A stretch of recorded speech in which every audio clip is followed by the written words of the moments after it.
més representatius en el Consell Econòmic i Social de Barcelona, té la paraula la senyora Sílvia Miró, representant de PIMEC. Molt bé, moltes gràcies, president, i bon dia a totes i a tots. En primer lloc, des de PIMEC, també reiterar aquest agraïment i aquesta valoració positiva a tota l'activitat desenvolupada pel CESP aquest any 2025, un any en què hi ha hagut un canvi de presidència, però que s'ha consolidat, penso, tot aquest treball, aquesta activitat que ja veníem portant a terme els darrers anys i aquest compromís del Consell amb el diàleg social, amb la concertació, i tot plegat com a eina fonamental per articular aquells consensos que han de dirigir les polítiques i les mesures i qüestions que impacten directament sobre l'activitat social i econòmica de la ciutat. I en qualsevol cas, sempre i des de la perspectiva de la nostra organització, adaptades, evidentment, a les necessitats de la ciutat, però molt especialment a la de les pimes, que, com saben, representen el principal volum del teixit empresarial de la ciutat. S'han comentat ja les principals actuacions i activitats d'aquest any, per tant, jo no tornaré a repetir-les, però sí que fa 3 mesos aprovàvem la memòria anual i en aquesta memòria anual del CESP se'ns recordava que Barcelona viu temps de dinamisme econòmic, social, amb un gran potencial pel que fa a la capacitat d'atracció de talent i d'inversió, però també ens recordava, i això és on em centraré ara, que encara tenim importants reptes a afrontar i que de cara a 2026 per nosaltres, per part de PIMEC, són especialment els següents. En primer lloc, i ho comentava també, en feia esment el president, el que té a veure amb el creixement de la dimensió empresarial i aquest recent informe que es publicava des de l'Observatori de la PIME sobre la dimensió, que situa precisament que el principal repte del nostre teixit empresarial és justament la seva escassa dimensió. El 86% són microempreses i aquesta limitació és clarament un fre a la productivitat, a la capacitat d'innovació, a l'accés de finançament i també a la internacionalització. Per això des de PIMEC demanem també situar en el centre de les polítiques públiques l'impuls d'aquest teixit empresarial més competitiu, més productiu, de major dimensió i un objectiu que pensem que hem d'assolir també amb la força i la pluralitat que ens confereix el diàleg social i amb mesures concretes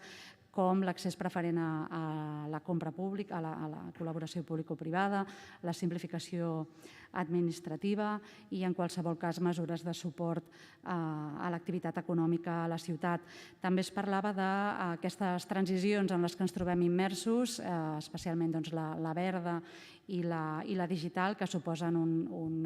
uns canvis profunds en el nostre teixit empresarial i en el nostre mercat de treball, al mateix temps que suposen un repte especialment en el seu accés. Parlem que aquest accés no ha de deixar ningú enrere, ni a persones, però tampoc a les pimes. I en aquest sentit parlava el president d'aquest informe vinculat a l'impacte de les directives que venen a nivell europeu pel que fa a la matèria mediambiental, i aquí també haurem de vetllar perquè tingui en compte l'impacte a nivell empresarial, perquè més enllà de l'obligatorietat, que no suposin un obstacle, sinó justament una oportunitat, i també mecanismes de suport específic per l'accés a la digitalització i a les noves tecnologies a través de formació, recolzament en l'accés a la tecnologia, incentius i assessorament. I no em volia deixar la part de la transició social i demogràfica, que suposen un repte molt important i molt profund per a la nostra ciutat. En primer lloc, pel que té a veure amb el relleu generacional. Parlàvem en alguns dels anàlisis que hem realitzat, sabem que el 20% de la nostra població activa es jubilarà en els propers 10 anys i el relleu que tenim,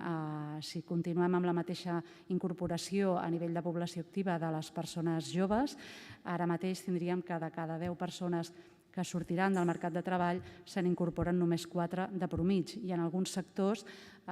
fins i tot aquells més vinculats al tema de serveis a les persones, serveis socials que es veuran incrementats amb l'envelliment de la població, fins i tot aquest relleu és encara inferior.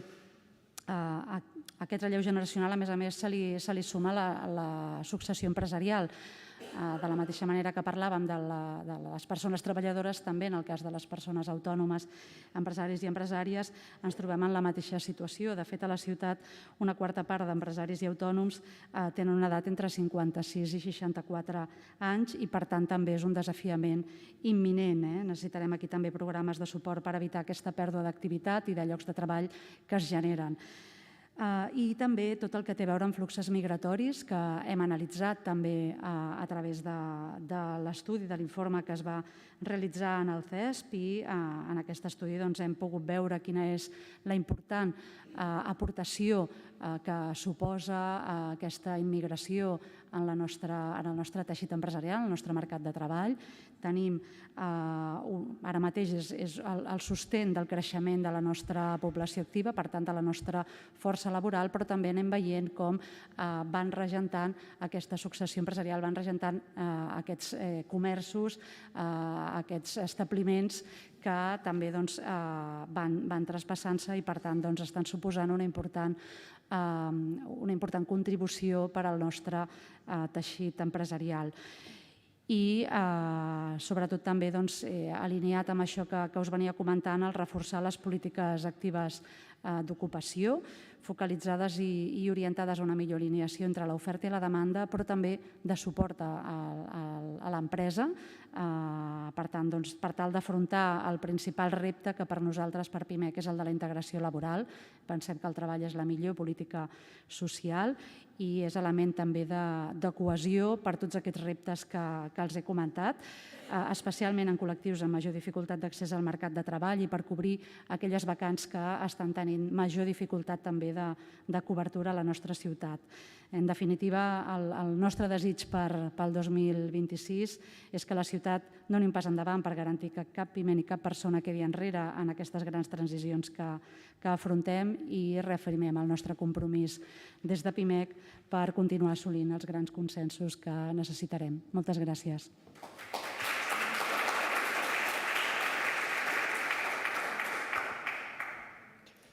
Moltes gràcies, senyora